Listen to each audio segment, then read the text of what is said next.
Good evening. My name's Russell Lewis, and I'm going to be talking to you about my chosen subject, my passion, which is leadership. I was awarded the Military Cross for leadership and gallantry in Afghanistan, having spent 20 years in the Parachute Regiment. And now I train international corporations, I train organisations in leadership, high-performance team building and coaching, which is my other passion.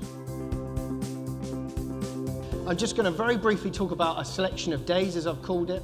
When days went well, what did I do well? When days went badly, what did I do badly? Firstly then, I believe that leadership has to be applied at every level, or that's what I would want. That's what I would strive for. I want a culture where if you're best placed to lead this, then lead it and go for it. You have to make decisions. That is your primary function. And I need to create a culture where people feel empowered.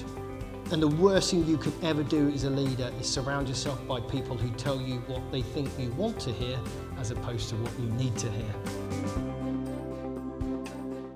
Leadership works in all different ways, and Russell's been absolutely amazing this evening telling us his form of leadership, and I think we've all learned from it. The culture of empowering other people to make good decisions and some real life examples of how that saved lives was incredibly inspirational. The point about sort of making a decision or getting out of the way and allowing someone else to do it, I think that's really key. If I'm going to make a good decision, I need to be able to influence success. Okay, where do I need to be?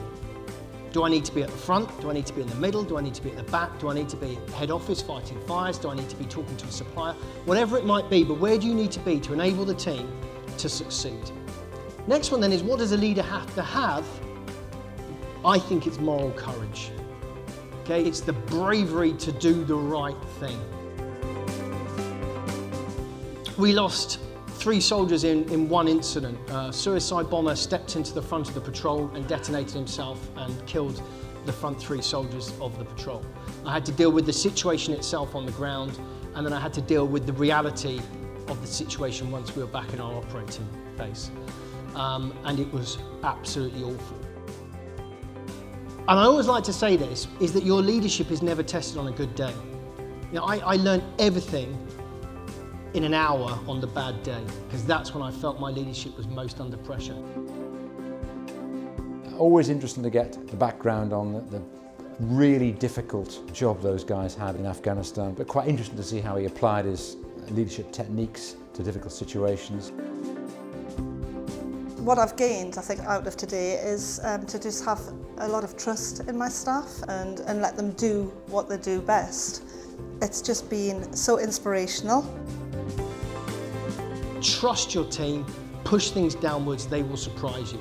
But of course that comes from really knowing your team. You don't just do that on day one, do you? You've got to really know your team to know what they can and can't do, and then push down as much as you possibly can, because that's where they grow, that's their growth zone.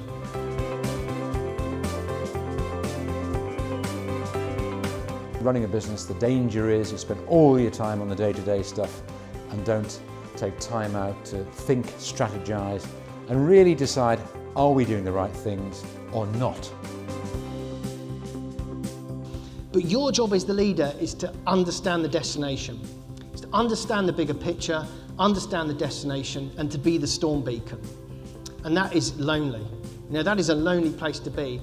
And that's why I think something like this is phenomenal. You know, to get like-minded people in the room. Because you can guarantee that whatever someone over here's current challenge is, there's probably someone on this side of the room who had a very similar challenge last year and knows the answer.